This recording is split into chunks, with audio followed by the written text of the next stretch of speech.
Selamat pagi semuanya. Anak-anak, semuanya tetap semangat belajar kan? Hari ini Bapak Mario akan menemani kalian belajar matematika pelajaran yang ke-83, yaitu tentang sifat bangun ruang. Nah, anak-anak, kita kan sudah pernah belajar ya tentang bangun geometri seperti segitiga, persegi, lingkaran, persegi panjang, dan lain-lain. Nah, bangun-bangun tersebut kita sebut sebagai bangun datar karena hanya memiliki dua dimensi. Sekarang kita akan belajar suatu bangun yang memiliki ruang. Kita menyebutnya sebagai bangun ruang. Bangun-bangun pada bidang datar tentunya memiliki luas dan juga keliling, tetapi tidak memiliki ruang.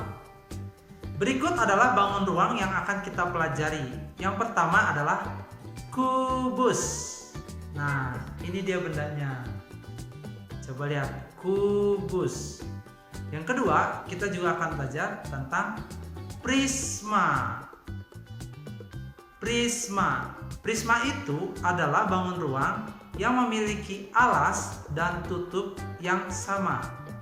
Ada prisma segitiga, ada prisma segi 4, prisma segi 5, dan seterusnya.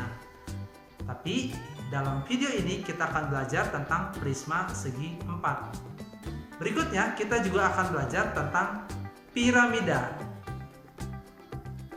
atau disebut juga sebagai limas. Berikutnya ada silinder, ada juga bola, dan yang terakhir adalah kerucut. Dalam pelajaran ini kita akan melihat bagian-bagian dari bangun ruang.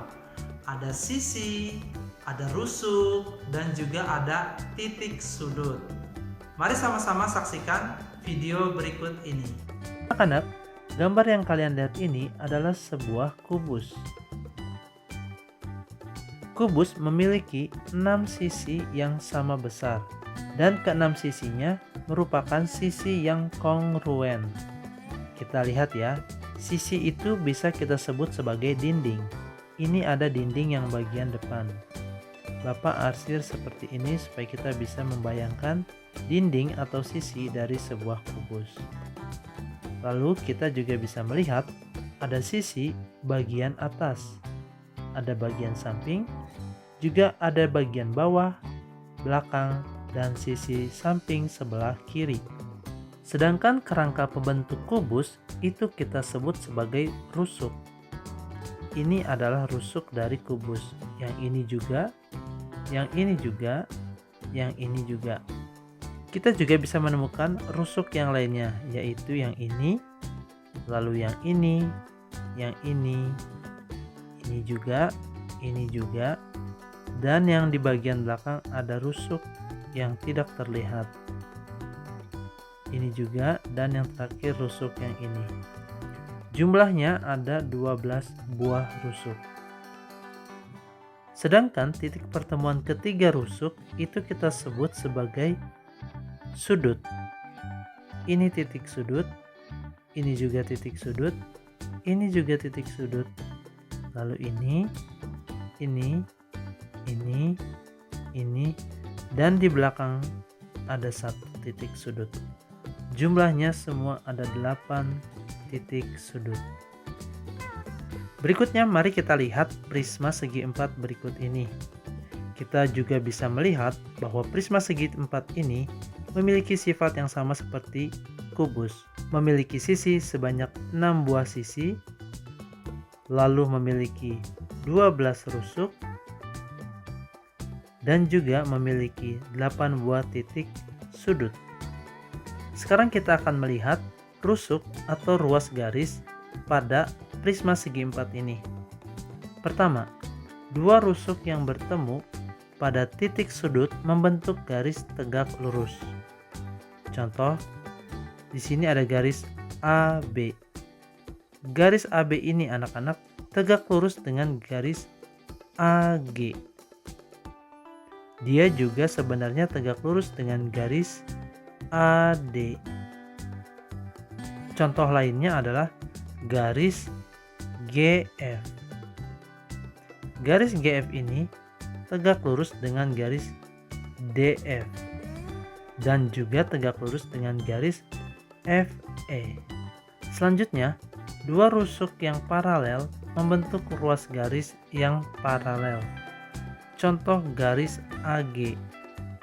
Garis AG ini paralel dengan garis HB. Sebenarnya paralel juga dengan garis DF dan juga garis CE. Ini adalah garis-garis yang paralel. Contoh lainnya adalah garis DC paralel dengan garis EF. Juga paralel dengan garis AB atau garis HG. Terakhir kita akan melihat dua ruas garis pada sisi yang berseberangan dan menuju arah yang berbeda. Itu kita sebut sebagai ruas garis yang tidak sejalan. Contoh di sini ada garis DC. Garis DC tidak sejalan dengan garis HE. Karena kedua garis ini berada pada sisi yang berseberangan dan juga menuju arah yang berbeda. Contoh lain adalah garis GF. Garis GF ini tidak sejalan dengan garis CE karena keduanya berada pada sisi yang berseberangan dan menuju arah yang berbeda. Demikian pembahasan untuk materi ke-83. Nah anak-anak, sekarang kita akan keliling memburu bangun ruang di sekitar kita. Kali ini Bapak Mario akan mengajak kalian berkeliling di sekolah. Ini dia. Yuk kita jalan. Nah, kita keluar. Tada. Hai, Bapak Mario menemukan sebuah lemari.